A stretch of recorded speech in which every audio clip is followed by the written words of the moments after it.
Life is easy and life is tough. જિંદગી સરળ પણ છે અને મુશ્કેલ પણ છે. એક વસ્તુ મારે કહેવી છે કે જો માણસ પોતાનું મન બદલે, પોતાની દ્રષ્ટિ બદલે, મન બદલવું એટલે પોતાના વિચારો બદલે, વિચારવાની પદ્ધતિ બદલે, વિચારોમાં સકારાત્મકમાં પોઝિટિવિટી લાવે, નકારાત્મકતાને છોડે, વિચારો બદલે, મન નકારના વિચારો કરતું બંધ થાય, એક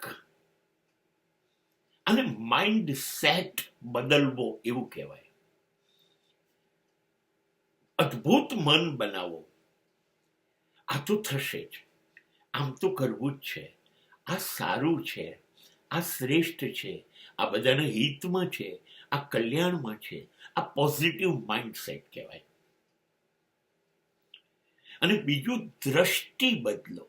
ચેન્જ યોર વિઝન.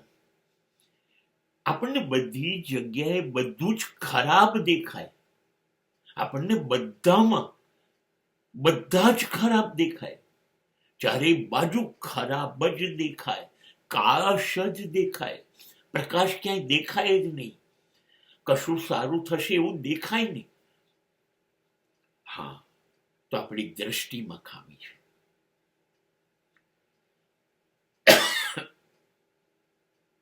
દ્રષ્ટિ બદલો.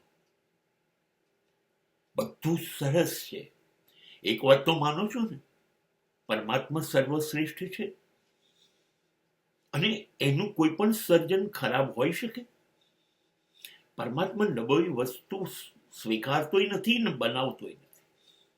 હવે પરમાત્માએ બધું બનાવ્યું છે, છતાંય જો તમને બધું નબળું લાગતું હોય તો તમારી દ્રષ્ટિમાં તકલીફ છે. એટલે જો તમારી દ્રષ્ટિ, તમારું વિઝન, જો તમારી વિચારવાનું શક્તિ એટલે માઇન્ડ સેટ બધું નેગેટિવ વિચારશે તો તમારા માટે જિંદગી કઠિન છે. અને જો બધું પોઝિટિવ વિચારશે, હકારાત્મક, તો તમારા માટે જિંદગી સરળ છે.